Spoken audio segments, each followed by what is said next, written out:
back to the new session.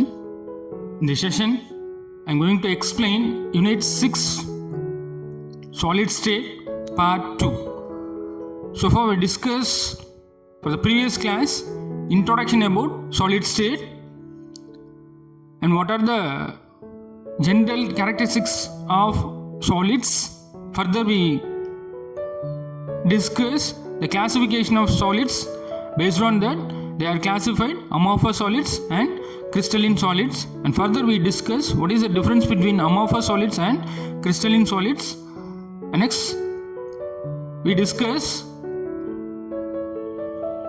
classification of crystalline solids. Okay. So we discussed the outlines of crystalline solids, classification of outline solids for the previous class. Based on that, they are classified molecular solids, ionic solids and atomic solids. Now in this class we are going to discuss in detail. Okay. So the first classification, ionic solids. Okay. The classification of crystalline solids. Based on that, first we are going to discuss ionic solids. Okay. For the ionic solids, example is NaCl. Okay, sodium chloride. Okay, this is a structure. This is example for NaCl crystal. Okay, crystalline structure, and this is a animated structure of crystal, animated structure of NaCl. Okay, and what is ionic solids? The structural units of an ionic crystals are cations and anions. For example, Na plus Cl minus. Na plus is cation, Cl minus is anion.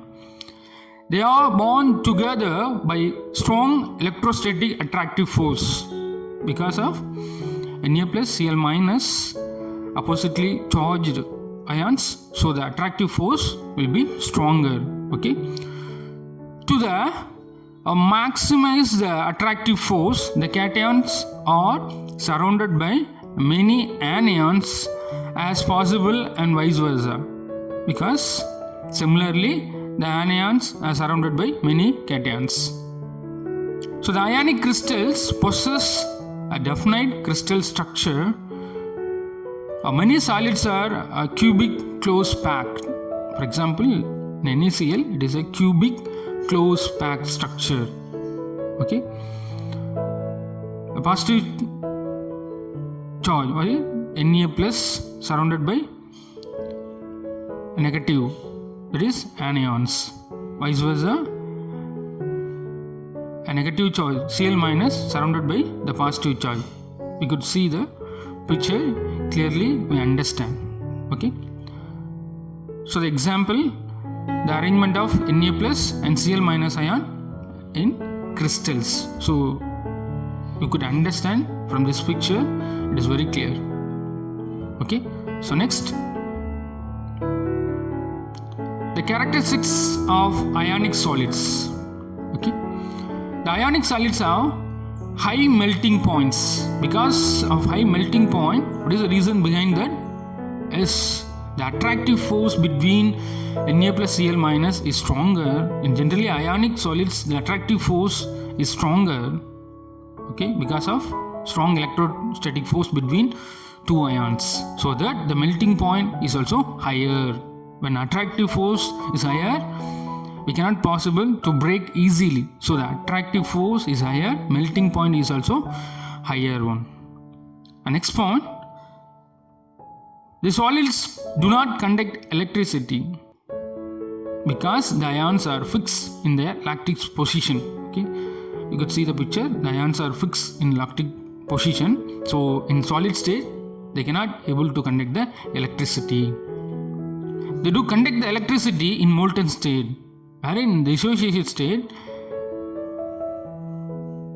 lost their lattice position because of it dissociate Na plus Cl minus. In this case, it can able to conduct the electricity.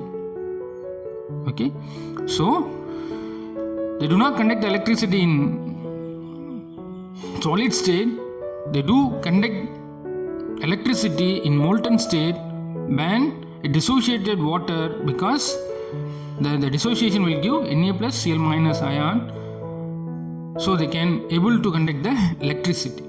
Okay, so the fourth point, they are hard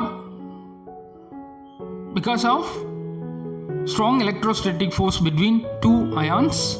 So strong external force can change the relative position of ions.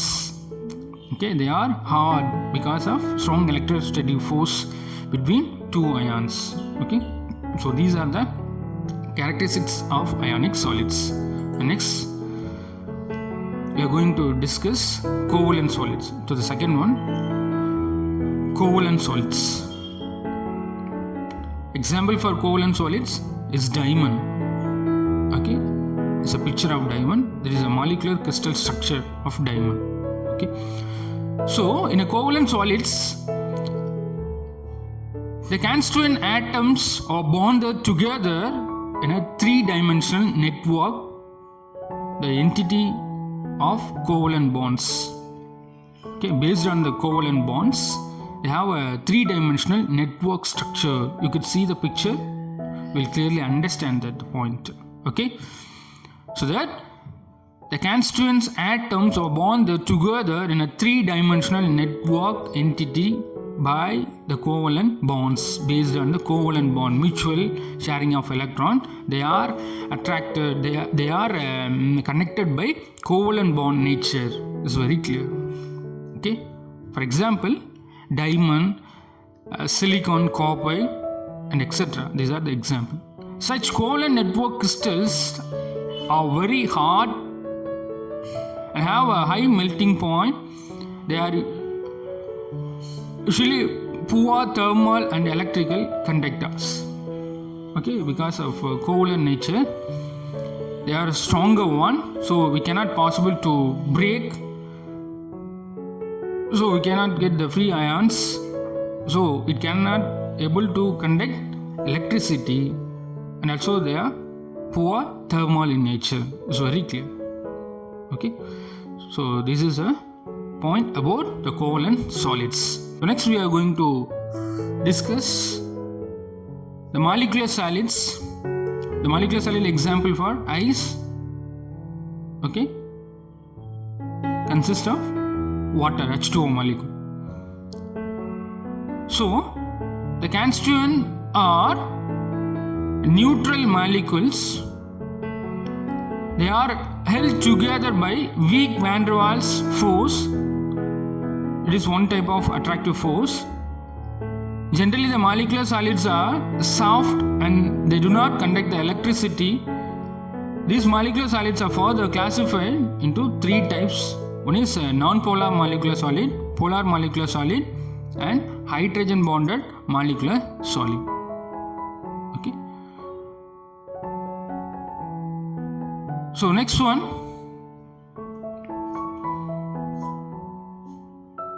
the subtopic about the molecular solids.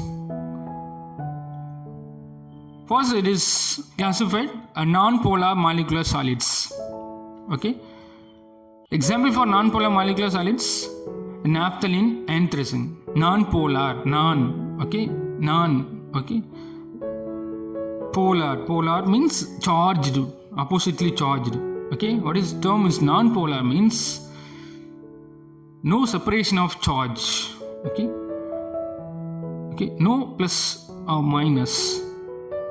Okay, from the topic you can understand what is non-polar means no charge separation in molecules. Okay, so in non-polar molecule solids, the constituent molecules are held together by weak dispersion force or London force. This is one type of attractive force. Okay, the molecules are held together by weak dispersion force or London force. They have low melting points and are usually in liquids or gaseous state at room temperature. For example, naphthalene and anthracene. It's very clear. Okay. So the naphthalene structure. Do you understand what What is naphthalene structure? Yes, two benzenes are connected. Okay, this is an example for naphthalene structure.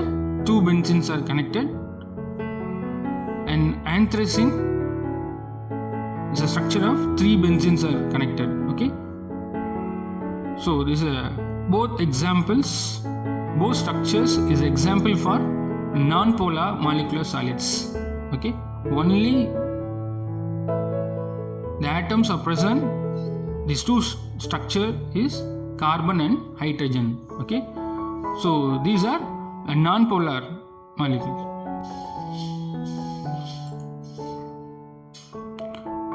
Polar molecular solids.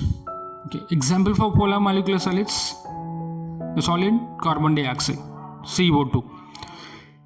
The constituents or molecules formed by polar covalence. Okay, what is that? The constituents or molecules formed by polar covalent bonds. They are held together by relatively strong dipole-dipole interaction. What is dipole-dipole, sir? Plus minus dipole. Okay, two ends. The two ends are having oppositely charged ions, plus minus. It's very clear. Dipole-dipole interaction. Plus minus attraction is called interaction. It's clear? In polar molecule solids, the constituents or molecules formed by polar covalent bonds, they are held together by relatively strong dipole-dipole interaction. They have higher melting points. Is clear? Why? Because of higher melting point, the attractive force is stronger. Okay, so that we cannot possible to break easily. So they have higher melting point. Then the non-polar molecule solids, example for carbon dioxide, solid carbon dioxide and solid NH3. Is it clear? Okay. This picture you could understand the solid carbon dioxide.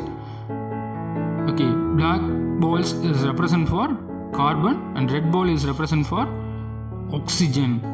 Okay, so here oxygen negative charge, then carbon positive charge. So dipole-dipole interaction is possible.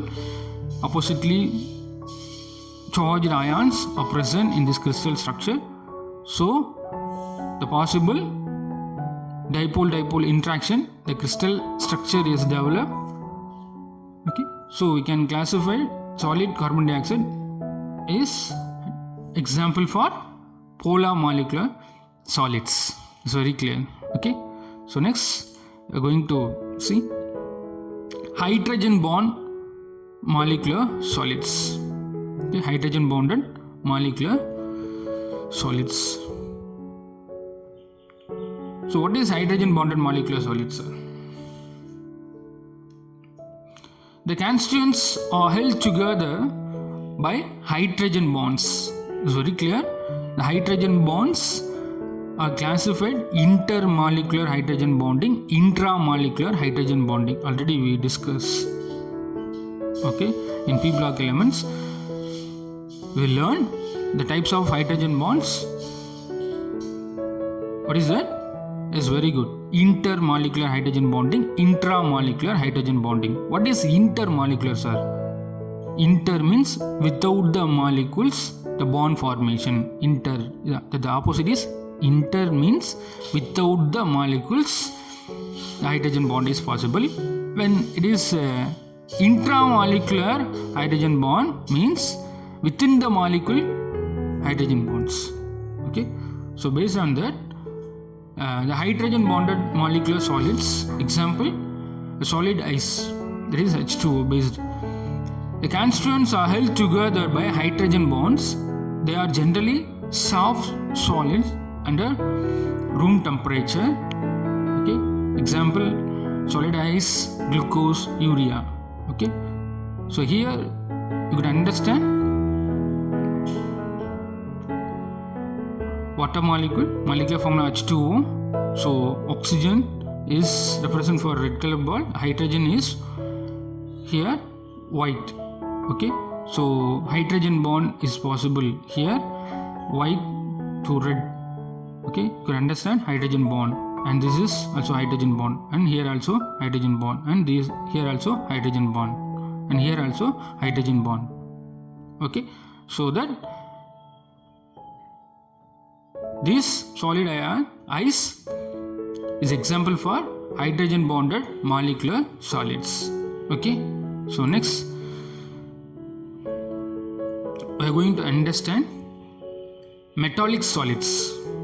Okay, so example for metallic solids, this is a structure, animated structure is represent for the metallic solids. Metals are usually having the charge of positive. In metallic solid surrounding, the negative ions are present, so that you will understand from this picture what is metallic solid based on the structure. Okay, so plus positively charged ions, usually it is metals. Okay, positively charged metal, and the electron cloud is a negative charge. Okay, negative charge are surrounded by the metals.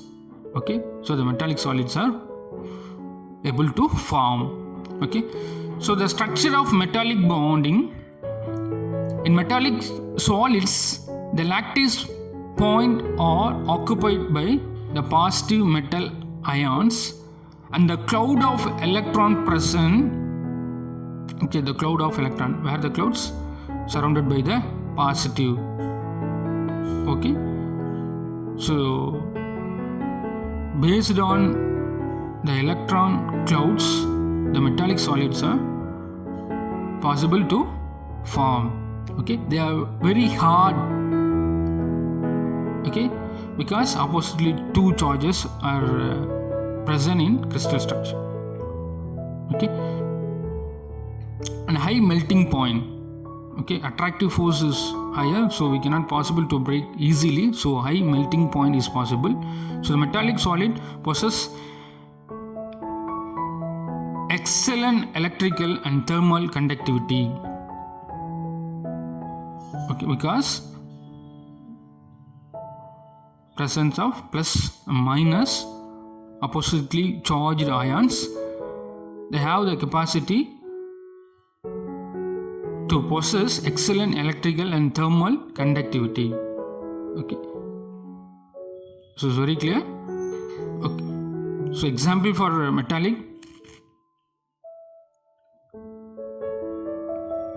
solids is copper, iron, zinc, silver, gold, and also alloy is also possible. Alloy, what is alloy? The mixture of, yes, the mixture of metal is called alloy.